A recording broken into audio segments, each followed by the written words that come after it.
Top 10 کے sponsor ہے رزاق enterprises.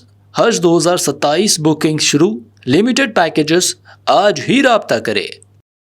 السلام علیکم ناظرین، میں ہوں عاصم خان اور آپ دیکھ رہے ہیں BBN چینل۔ آئیے دیکھتے ہیں آج کی ٹاپ 10 نیوز۔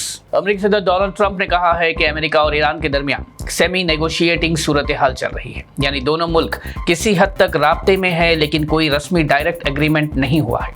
ٹرمپ نے امید ظاہر کی کہ مستقبل میں ایران کے ساتھ مزید پیش رفت ہو سکتی ہے، جبکہ ایران پہلے واضح کر چکا ہے کہ وہ امریکہ کے ساتھ ڈائریکٹ نیگوشیشنز نہیں کرے گا جب تک واشنگٹن اپنی پالیسی اور کمٹمنٹس میں تبدیلی نہیں کرتا۔ یہ صورتحال مڈل ایسٹ کی ڈپلومیسی اور گلوبل آئل روٹس کے حوالے سے بہت اہمیت اختیار کر چکی ہے۔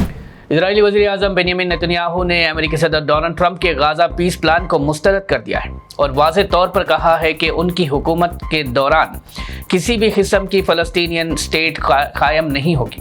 نیتن یاہو نے کہا کہ اسرائیلی فوج غزہ سے اس وقت تک واپس نہیں ہوگی جب تک حماس مکمل طور پر غیر مسلح نہ ہو جائے۔ ٹرمپ کے 15 نکاتی پلان میں مرحلہ وار سیز فائر، حماس کی ڈس آرممنٹ، اسرائیلی فورسز کی مرحلہ وار واپسی اور غزہ کے انتظام کے لیے ایک فلسطینین ٹیکنوکریٹک کمیٹی کی تجویز شامل تھی۔ نیتن یاہو نے اس پلان کے کئی حصوں کو اسرائیل کے لیے ناقابل قبول قرار دیا اور کہا کہ اسرائیل اپنی سیکیورٹی پالیسی پر کسی بھی باہری دباؤ کو قبول نہیں کرے گا۔ رشیا نے بھارت تک سیدھا فرائٹ ریلوے کوریڈور بنانے کی تجویز پیش کی ہے تاکہ بوسفورس اور اسٹریٹ آف ہارمز جیسے سمندری راستوں پر انحصار کم کیا جا سکے۔ Russian deputy prime minister merit نے کہا کہ ماسکو سے انڈین اوشن تک ریل لنک کی فیزیبلٹی کا جائزہ لیا جانا چاہیے۔ رپورٹس کے مطابق اس روٹ کے لیے ترکمانستان، ایران، افغانستان اور پاکستان کے ذریعے ممکن آپشنز پر غور کیا جا رہا ہے۔ رشیا کا کہنا ہے کہ ویسٹ ایشیا میں تناؤ اور شپنگ رسک کے سبب آلٹرنیٹیو ٹریڈ روٹس کی ضرورت بڑھ رہی ہے۔ ماہرین کے مطابق اگر یہ پروجیکٹ آگے بڑھتا ہے تو رشیا اور بھارت کے درمیان تجارتی روابط اور ٹرانسپورٹ کنیکٹیویٹی کو مضبوطی مل سکتی ہے۔ ابوظہبی نے بھارتی ٹورسٹ کے لیے free UAE entry visa programme شروع کیا ہے، جس کے تحت ابوظہبی ہالیڈے پیکیج بک کرنے والے انڈین پاسپورٹ ہولڈرز کو مفت ویزا دیا جائے گا۔ یہ اسکیم اگست سے اکتوبر 2026 تک جاری رہے گی اور سلیکٹڈ ٹریول پارٹنرز کے ذریعے ویزا ایشو کیا جائے گا۔ اس انیشیٹو کا مقصد بھارت سے زیادہ ٹورسٹ کو ابوظہبی کی طرف متوجہ کرنا اور ٹریول کو آسان بنانا ہے۔ آفیشیلز کے مطابق فری ویزا صرف ان مسافروں کو ملے گا جو اس پروگرام میں شامل آتھورائزڈ ٹریول پارٹنرز کے ذریعے اپنا ٹرپ بک کریں گے۔ ابوظہبی ٹورزم اتھارٹیز کا کہنا ہے کہ اس قدم سے بھارتی ٹورسٹ کے لیے ٹریول کاسٹ کم ہوگی اور ٹورزم کو فروغ ملے گا۔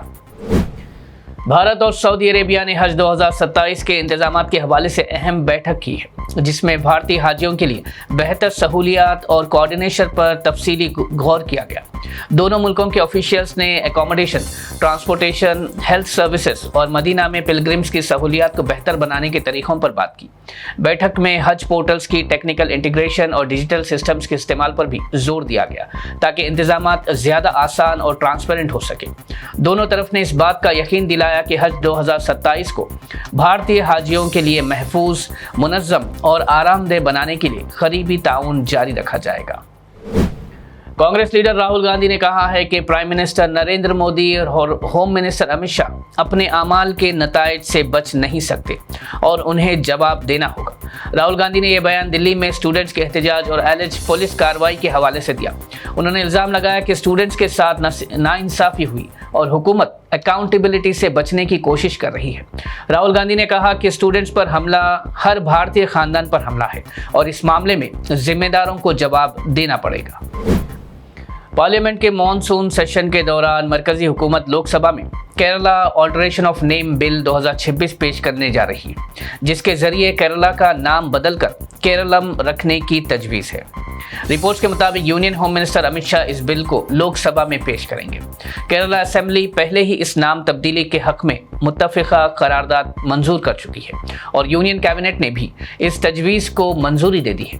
حکومت کا کہنا ہے کہ کیرلم ملیالم زبان اور ریاست کی ثقافتی پہچان کو بہتر طور پر ظاہر کرتا ہے۔ اگر پارلیمنٹ سے یہ بل منظور ہو جاتا ہے اور قانونی عمل مکمل ہو جاتا ہے تو ریاست کا رسمی نام کیرلم ہو جائے گا۔